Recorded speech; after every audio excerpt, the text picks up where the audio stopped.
જંત્રી અનુસાર જમીન સંપાદન કરવા ગાંધીનગરમાં ખેડૂતોની રજૂઆત।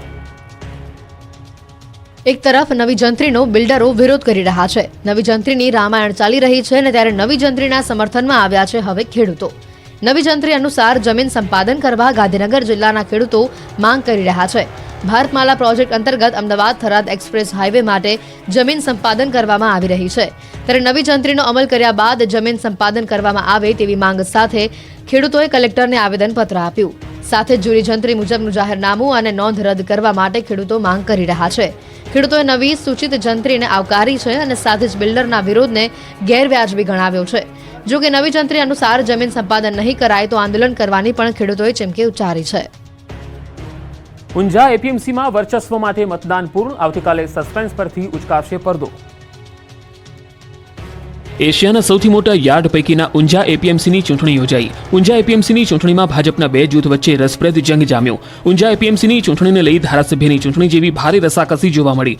કુલ 14 બેઠક માટે 36 ઉમેદવાર વચ્ચે યોજાયેલી ચૂંટણીમાં મતદાન કરવા મોટી સંખ્યામાં ખેડૂતો અને વેપારીઓ પહોંચ્યા હતા। વહેલી સવારથી મતદાન કેન્દ્ર પર મતદારોની કતારો લાગી।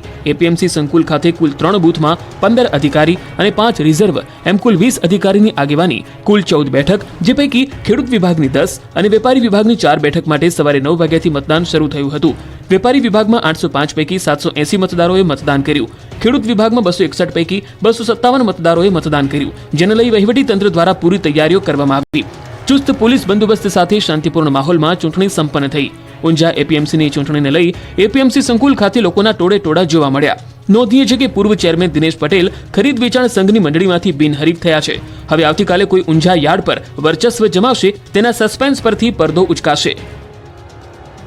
સ્થાનિક સ્વરાજ્યની ચૂંટણીને લઈ બનાસકાંઠામાં બીજેપી એક્શન મોડમાં। સ્થાનિક સ્વરાજ્યની ચૂંટણીના ગમે ત્યારે ઢોલ વાગવાના છે, જેને લઈ ભાજપ દ્વારા તડામાર તૈયારીઓ શરૂ કરી દેવામાં આવી છે। દરેક જિલ્લામાં તડામાર તૈયારીઓ શરૂ કરી દેવાઈ છે। ત્યારે બનાસકાંઠામાં પણ સ્થાનિક સ્વરાજ્યની ચૂંટણીને લઈ બીજેપી એક્શન મોડમાં છે। બનાસકાંઠામાં ભાજપના કાર્યાલય કમલમ ખાતે બેઠક યોજાઈ। પ્રભારી મંત્રી બળવંતસિંહની હાજરીમાં બેઠક મળી હતી, જેમાં આગામી ચૂંટણી સંગઠન માળખાને લઈને ચર્ચા કરવામાં આવી। બેઠકમાં મોટી સંખ્યામાં ભાજપ આગેવાનો હાજર રહ્યા હતા। હાપા અને જામખંભાળિયા યાર્ડ વિવિધ એજન્સીઓની આવકથી છલકાયું। ડુંગળીની રેકોર્ડ બ્રેક આવક। રોડની બંને બાજુ વાહનોની કતાર, જ્યાં સુધી નજર પહોંચે ત્યાં સુધી વાહનોના થપ્પા અને યાર્ડમાં ડુંગળીના ઢગલા। ઐતિહાસિક આવકના દ્રશ્યો છે જામનગરના હાપા યાર્ડના। જામનગર જિલ્લામાં પ્રથમ જીરું, પછી કપાસ અને તાજેતરમાં મગફળી બાદ હવે ડુંગળીને લઈને નવો કીર્તિમાન સર્જાયો છે। જામનગરનું હાપા માર્કેટિંગ યાર્ડ ડુંગળીથી છલકાઈ ગયું છે। મોટી સંખ્યામાં ખેડૂતો ડુંગળી લઈને હાપા યાર્ડ ખાતે આવી પહોંચતા યાર્ડમાં એક જ દિવસમાં ડુંગળીની ચિક્કાર આવક થઈ હતી। હાપા યાર્ડ રવિવારની રજા બાદ ખુલતા જ કડકડતી ઠંડીમાં 225 વાહન સાથે ખેડૂતો પહોંચ્યા હતા। મોડી રાતથી જ વાહનોની લાઈનો લાગી ગઈ હતી। એક જ દિવસમાં 15,000 ગુણીથી વધુની ડુંગળીની આવક થઈ હતી। બમ્પર આવકને પગલે યાર્ડમાં ડુંગળી રાખવાની જગ્યા ખૂટી ગઈ હતી, જેથી નવી જાહેરાત ન થાય ત્યાં સુધી જામનગરના હાપા માર્કેટિંગ યાર્ડમાં ડુંગળીની આવક બંધ કરાઈ છે। યાર્ડના ઇતિહાસમાં પહેલીવાર યાર્ડની બહાર વાહનોની આટલી લાંબી કતારો લાગી હતી। ખેડૂતો વહેલી સવાર અને કાલ સાંજથી જ યાર્ડની બહાર ઠંડીમાં ઊભા રહ્યા હતા। આ તરફ દ્વારકાના ખંભાળિયા માર્કેટિંગ યાર્ડમાં મગફળીની પુષ્કળ આવક થઈ। યાર્ડમાં મગફળીની આવક 3 દિવસ બંધ રખાયા બાદ ફરી શરૂ કરાતા મોટી સંખ્યામાં ખેડૂતો પોતાની મહામૂલી મગફળી લઈને પહોંચ્યા હતા, જેના પગલે મગફળીના 10,000 કટ્ટાથી વધુ આવક નોંધાઈ। યાર્ડ બહાર વહેલી સવારથી ખેડૂતોના વાહનોના થપ્પા લાગી ગયા। હરાજીમાં મગફળીના 20 કિલોના 800 થી 1,000 રૂપિયા બોલાયા। વલસાડના હાલર રોડ પર કચરાના ઢગલામાં આધાર કાર્ડ રઝળતા જોવા મળ્યા। એક તરફ સરકાર દ્વારા બેંક સહિતની તમામ જગ્યાઓ પર આધાર કાર્ડ ફરજિયાત કરવામાં આવ્યું છે, બીજી તરફ અતિ મહત્વના ગણાતા આ દસ્તાવેજની જાણે કોઈ કિંમત જ ન હોય તેમ વલસાડમાં ઢગલામાં આધાર કાર્ડ રઝળતા જોવા મળ્યા। અવારનવાર ડુપ્લિકેટ આધાર કાર્ડ મળવાના કિસ્સાઓ સામે આવી રહ્યા છે, ત્યારે રાજ્યના વલસાડમાંથી આધાર કાર્ડ કચરામાંથી મળી આવ્યા। વલસાડના હાલા રોડ પર કચરાના ઢગલામાં આધાર કાર્ડ રઝળતા જોવા મળ્યા। જો કે આ આધાર કાર્ડ કચરાના ઢગલામાં કોણ નાખી ગયું અને ક્યાંથી આવ્યા એ પણ કોઈને ખબર નથી।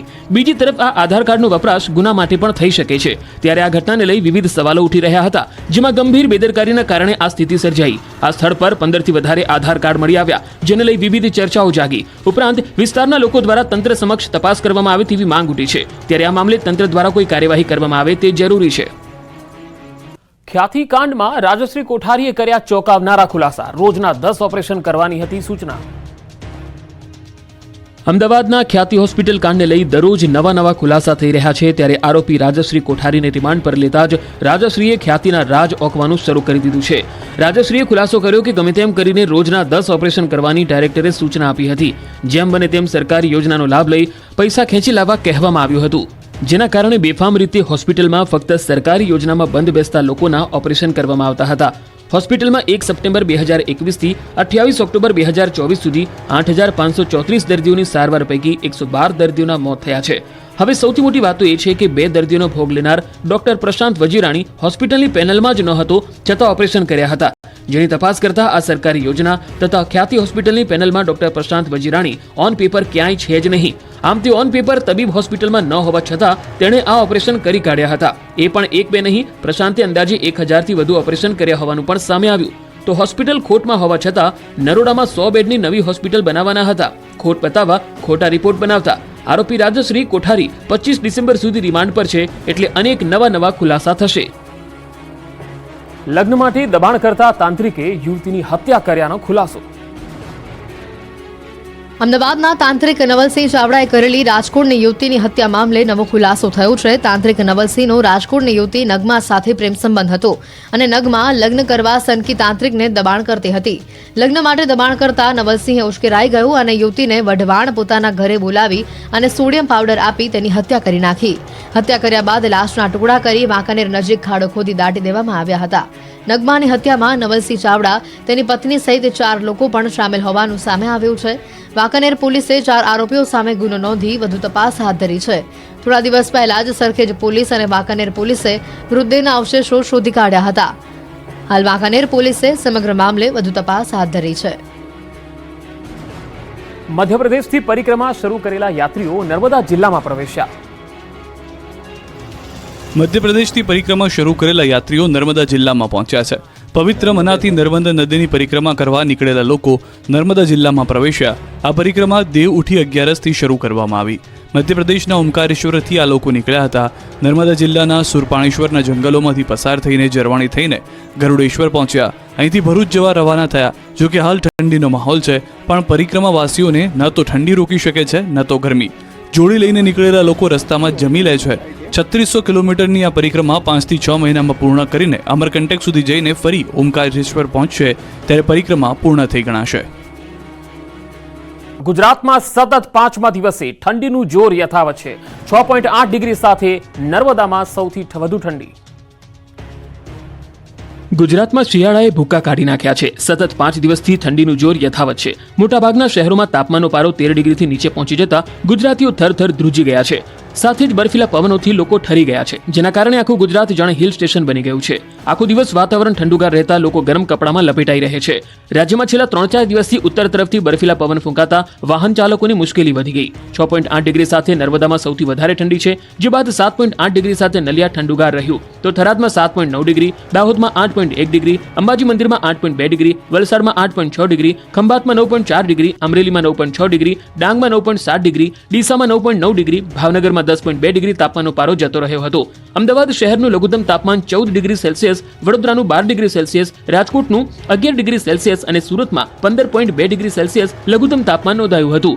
હજુ પણ આગામી 24 કલાક સ્થિતિ યથાવત રહેવાની શક્યતાઓ છે. કચ્છ જિલ્લા માટે કોલ્ડ વેવની આગાહી કરવામાં આવી છે. કચ્છના છેવાડાના લખપત તાલુકામાં પણ શિયાળાની કાતિલ ઠંડી જાણે પૂંછડું વીંજી રહી હોય તે રીતે